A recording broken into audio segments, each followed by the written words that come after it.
Hi, I'm Megan Zerez, senior reporter at the Ithaca Voice. When we're out in the field chasing stories, there's always reporting that doesn't make it into the final piece. There's always a backstory. And that backstory can help connect the dots from a single news story to the bigger picture beyond these 10 square miles surrounded by reality. This is Backstory, the podcast powered by the newsroom of the Ithaca Voice. I'm Megan Zerez. It's Tuesday, May 5th, and it is good to be back. For this inaugural episode of the second season of Backstory, we're returning to an issue that we've covered several times on this show: flock cameras. The AI-powered police cameras have been snapping pictures of hundreds of thousands of cars on roads across the county for about a year now. But it looks like that's about to change. That's this week on Backstory. Stay with us.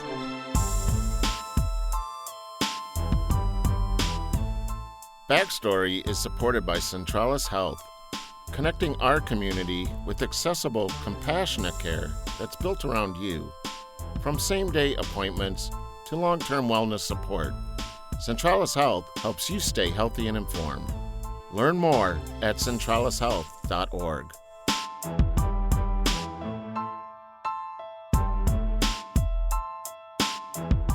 You're listening to Backstory. I'm Megan Zerez.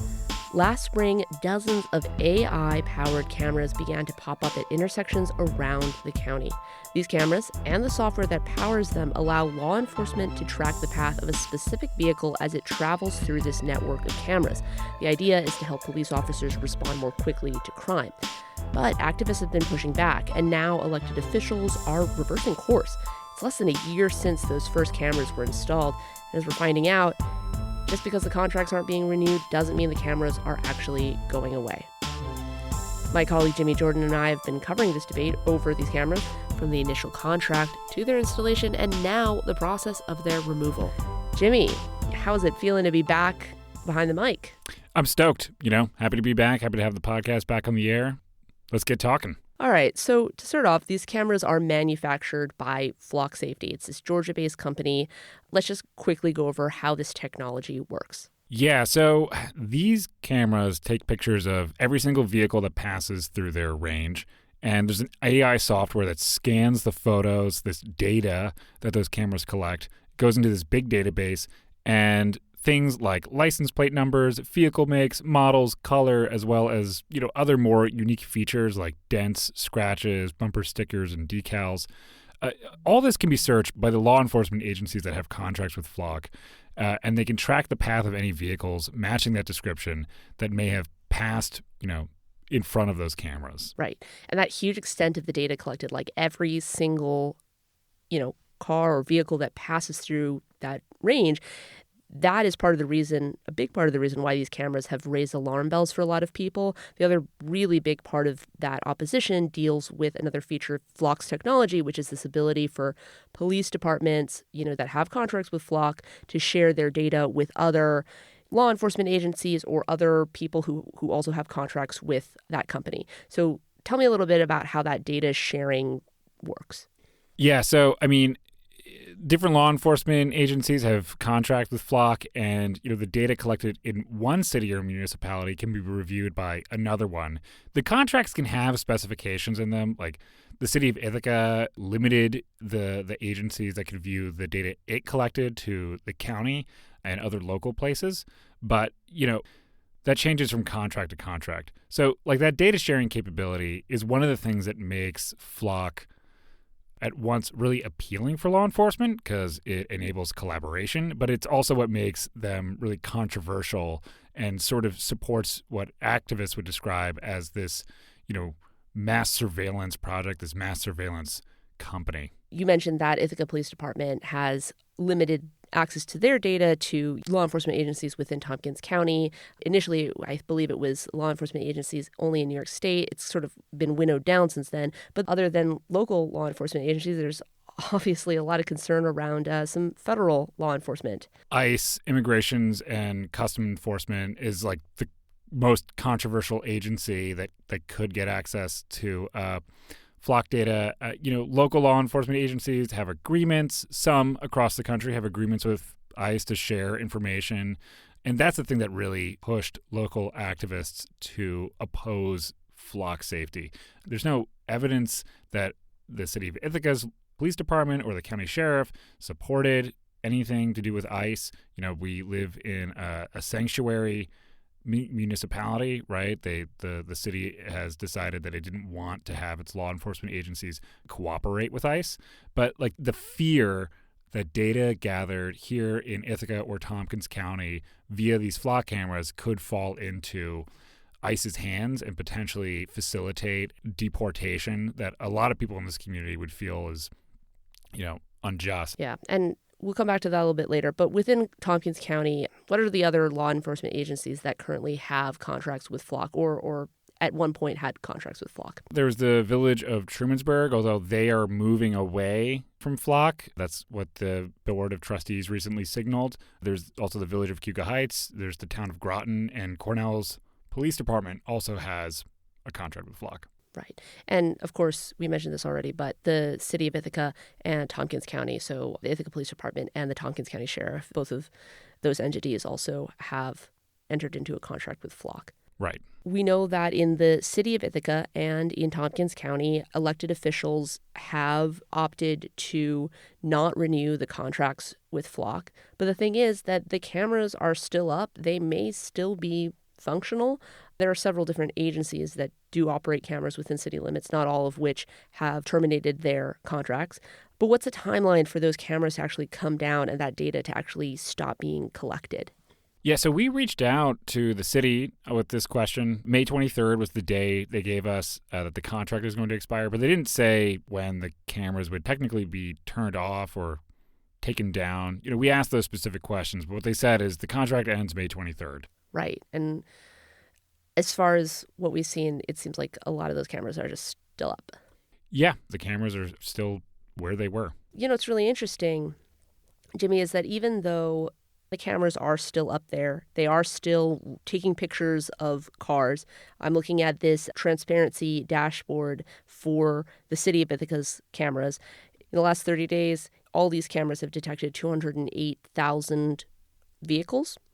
But there are 0 searches in the past 30 days. So that means that despite the fact that this data is still being collected, no one is searching that data. So Right. Whether that's an Ithaca Police Department officer, whether that's somebody in the Tompkins County Sheriff Department, someone else in New York State, no one is searching the data, though it is still being collected.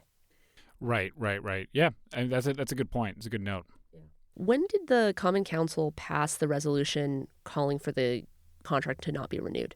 The exact date would have been March 4th. The city had to give advance notice to Flock if they weren't going to renew the contract, and that's why they voted to end the contract as soon as possible. Right. And I guess the date for that is just May 23rd. Right. Well, this seems like a pretty good time to take a short break. When we get back, we'll delve into the activism that prompted this move away from Flock and what comes next. Stay with us. Independent journalism isn't guaranteed. It's built. Join the readers who power the Ithaca Voice and make a gift today at ithacavoice.org. This is Backstory. I'm Megan Zerez, here with my colleague Jimmy Jordan. Before the break, we spoke about how the city and the county are navigating the process of actually removing these cameras. But let's take a closer look at how the cameras got here in the first place. Yeah, I mean, if we step back to late 2023, when the city of Ithaca first struck a deal with Flock, I was actually in the council meeting that vote happened at, and I remember it being like, it was very uncontroversial. I know, I was so surprised. There was a little bit of pushback from, some of the more progressive members of Common Council, but ultimately everyone sort of just voted on Common Council to approve that contract with Flock. And I know that Tompkins County has also had a very similar sort of interaction when they formed their own contract with the company. It was a very different time nationally. That's true. And, the police department just sort of, pitched it as, hey, we think this can help us solve crimes. And the Common Council was like, oh, that sounds good. And, it was also being paid for by a state grant. So, I guess the way that it came across to me was the council sort of saw this as more or less like a no-brainer, right? That both bodies, the legislature and the council, overwhelmingly voted to approve the contracts back then. Right. And we should also note that there has been a lot of change in the makeup of both of those bodies as well since then. Indeed. Yeah. And then the first cameras really went up around this time last year. And around that time, there's some other stuff happening in the country as well. But that is when you really start to see a lot more of the local activism start to take root. Yeah, I think Trump being elected, the immigration crackdown beginning, national stories about deportations, due process not being followed in the immigration crackdown. I mean, even violent tactics being adopted by ICE, like all of that just built throughout 2025 and into early 2026. We also had a pretty high-profile ICE enforcement action here in Ithaca in March of 2025. Right. Yeah, there's a lot more anxiety around that. And again, we should say that neither the Ithaca Police Department nor the Tompkins County Sheriff have ever opted in to share any of the data that they've collected through the flock cameras with ICE or with a federal agency. Right, as far as we know. As far as we know. But at one point, they did share it with other New York State law enforcement agencies, such as the Broome County Sheriff, that do have explicit agreements with ICE. So that was also a concern for some of these activists. Yeah. There were so many demonstrations before the Common Council and the county legislature where waves of advocates, activists would just say, this is information that's being gathered here by this large tech company that could fall into the hands of federal law enforcement. So why don't you just play it safe and get these cameras out of our community? And one explanation for this opposition that I saw that always stuck with me is what's happening at the federal level is like, quote unquote, ethnic cleansing. And you don't want to be in a position where you inadvertently find yourself supporting that by accident, through the presence of these cameras. And so that's like really where these advocates were coming from. Listening to the supporters of Flock, I mean, what they always emphasize was this is a really powerful tool to support public safety here. We're able to gather a lot of information, throwing it out because of something that we would never do because, the government that, oversees the police department made this a sanctuary city. The sense that I got was, law enforcement felt like this was sort of throwing the baby out with the bathwater. Yeah. Taking a tool away from them that they didn't need to lose. Yeah. One group in particular locally, Flock Off Ithaca, has been leading the pushback against these cameras. They've been really effective in mobilizing people and, really lobbying elected officials, just telling more people about these cameras and some of the potential dangers. Yeah, they were very organized. I mean, they put out a lot of literature. Like you said, they got elected officials on board to try to, change their minds. Mm-hmm. When people throw a rally, there's usually like signs and speeches being given. But I remember, the Flock Off people were even like a little more theatrical. Yes. There was, that one guy that would show up dressed up as a flock camera in this kind of it was somewhere between like a puppet and a costume. Big doomsday giant flock camera. It's like 9 feet tall. Yeah, it was huge. And that was very eye-catching. A lot of people were showing up at these rallies. I mean, dozens and dozens sometimes. Yeah, and I know as we've sort of continued to cover, these cameras and also some of the activism that sort of sprung up around it, I could say that I've gotten emails from people who don't live in Ithaca, but who have certainly taken note of the success of the activism here and have asked me, hey, how'd they do it? Can you connect me? Can you put me in touch with these people? Right, which really isn't our role. It's not our role, but I say... They're like, well, you have their names. Like, you can go do that yourself. Yeah. And just the amount of interest that we've gotten from outside of Ithaca, even us, who we don't, we're not affiliated with this activist group, it kind of speaks to the success that they've had. There's definitely a lot of communities, like, across the country. It's not just Ithaca or Tompkins County that have been pushing back against Flock. Flock has become this lightning rod in the debate around AI and surveillance technology. The company has this really bold vision for itself, including this big kind of promise where they want to, quote unquote, eliminate all crime in America.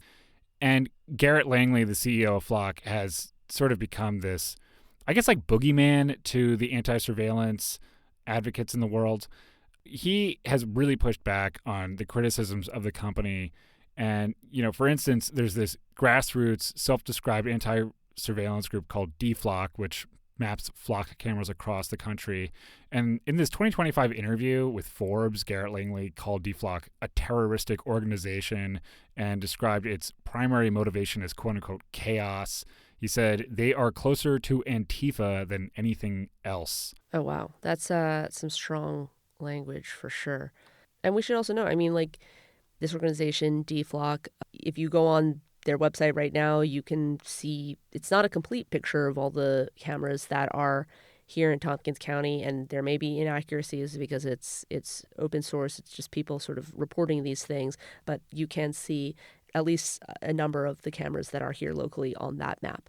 Yeah, and actually, we were looking at the map recently, and I, chirped to you from across the office. I was like, hey, this map says there's a flock camera in the parking lot at Wegmans here in Ithaca. And I said, that's odd. Is Wegmans, because it's private property, like is Wegmans contracting with Flock? And I reached out to Wegmans. They said there was a Flock camera up in their parking lot at one point, but they had never actually contracted with Flock. And so it was a mistake that it was put up there. And so they didn't tell me when it was removed, but it was removed at some previous time before the controversy really came to a head with these recent votes of the county legislature and the Common Council. Interesting.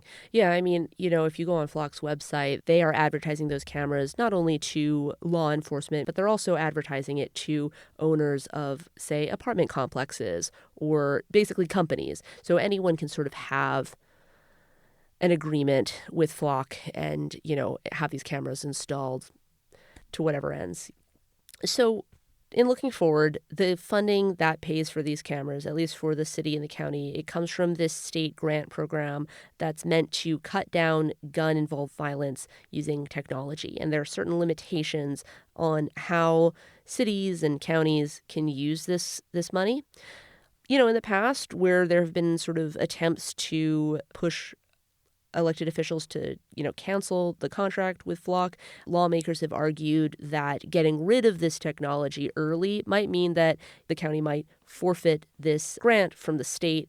And the sort of rationale behind that argument was, if we don't have a replacement, if we don't have some other use for this money, why would we just give up something that is helping law enforcement to curtail crime? But now that the county has made this decision not to renew, and so has the city, is there a plan to use that money that was previously allocated towards Flock for some other technology or somewhere else? At least the county has a plan to purchase a technology that's similar to Flock, another automatic, license plate reader. Yes. Yeah. So the county wants to get an automatic license plate reader system, or ALPR is what they're called. We're not sure which one at this time. We reached out before recording this podcast. We reached out to ask, but we didn't get a response in time. Right. And to be clear, Flock is an automatic license plate reader. That is what is technically classified as. But it's much more powerful with that AI component than a classic ALPR. Yeah. And, we learned more about license plate readers than I thought I would, but there is journalism, baby. That's right. You learn all sorts of weird stuff doing out here all the time. But there's a whole range of different capabilities that these different license plate readers have. Some of them are just reading the license plate. Some of them, like Flock, are, allowing much more detailed information to be collected and to later be searched. It seems like these cameras are going to be moving out of the community. They're not taken down yet, but the contracts with the city and the county with Flock are going to come to an end. And I think a lot of people are going to be looking to see, when the cameras come down, and we'll be trying to figure out when that happens too. But this issue might not be completely winding to a close. There's some other spaces in the county that still have these cameras up. Is this wave of activism going to continue to get Cornell, for example, to take down its Flock cameras? We'll have to see. Yeah. Okay. Well, we will continue to keep an eye on this issue as we have been doing. Thanks, Shibby. It's always good to chat with you. And now behind the mic again. Yeah. Thank you, Megan. I heard you're coming in with some headlines after this. It is true. Don't go yet. We will be back with some recent headlines after a short break. The Ithaca Voice is nonprofit, nonpartisan, and community-based. If you value local news, help fuel it with a contribution at ithacavoice.org.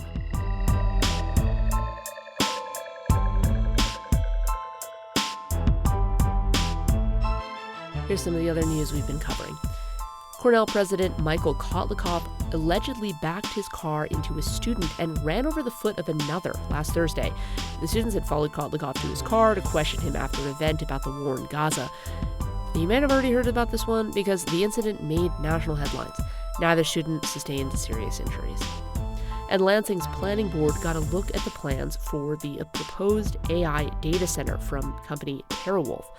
The document is over 400 pages long, but board members say there's still a lot of unanswered questions.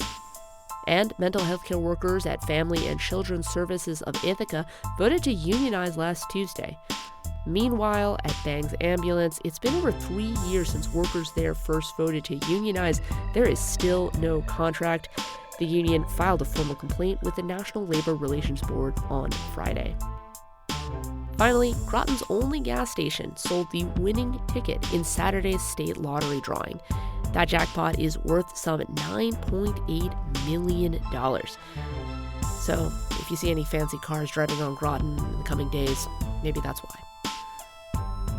That's all for this week, and as always, you can read the full stories at ithacavoice.org. You've been listening to Backstory, the podcast powered by the newsroom of the Ithaca Voice. Our managing editor is Jamie Jordan. Ron Van Ormer is our executive director. Our photographer is Casey Martin. Our reporters are Fernando Figueroa, new reporter Haley Potter, and me, Megan Zerez. That's it for this week. We'll see you around out there.